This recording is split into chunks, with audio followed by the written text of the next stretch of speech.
Okay. So in this module, we're going to start talking about assessment by interviews and simulation. So pretty much any job you apply for, you're going to have some sort of interview, right? Why do we do these interviews?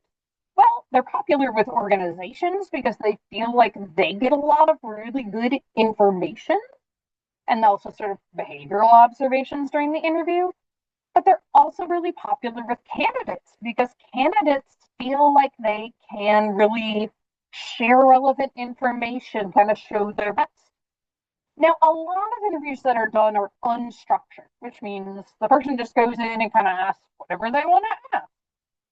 Ideally, if we're doing this in a way that's psychometrically sound, we want to be doing structured interviews where every single person would get the same question, and then you would also rate how they answered those questions and give a more objective score.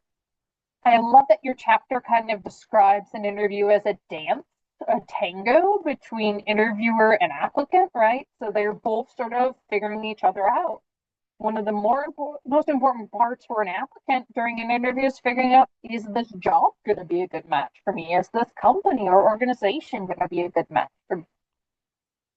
So the interview from both perspectives. The interviewer has goals of recruiting, getting people to their company. They want to look at that person environment fit. Is this person a good match for their company and this position? They need to think about decision making versus judgment. They want to try to eliminate bias, and they're going to get overall impressions of the interviewee. A lot of good planning should go into interviewing. So the questions to be asked ideally will be decided beforehand, as well as how to rate applicants' answers to those questions. Talking or figuring out, like, how am I going to take notes about this, right? And still be engaged in the interview. And then being transparent with the applicants in terms of, what are the steps of this process? How long would it be before they hear the next step? The applicant might have beliefs that the interview will indicate how they'll be treated in the future. If you show up at an interview and no one seems organized and no one realizes you're supposed to be there or who you're supposed to talk to, that gives you some information and insight about the company, right? It's a chance to present themselves well, right? And it helps them to judge the position and the organization.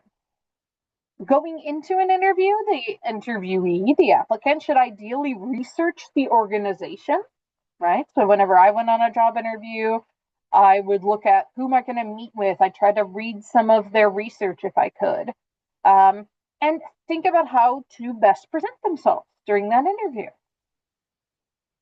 One of the things you might be trying to get at during an interview is background data. And so this is information about the applicant's previous experience and their personality. We have to be really careful about how we ask these questions for legality. That should be an ampersand ethics, although I kind of like the star. It's like important. This can be done as like a questionnaire, paper and pencil. You can do it as a web administrated questionnaire, perhaps even before they come in. But I think one of the more common ways is to ask for these background data pieces of information during the interview. And these are often effective predictors of job performance and adaptation over and above any other predictors we might have. Now, another thing that can happen is simulations. And these are called a whole bunch of different things. Some people just call them work samples. Some people will call them assessment center or AC exercises. And more recently, people will call them situational judgment tests or SJTs. Now, these need to be standardized.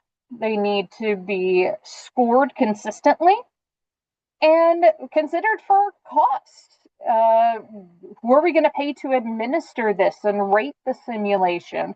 Who are we going to pay to develop a simulation if we want to do a fancy one on the web, for example? We need to consider things like, what is the simulation actually measuring?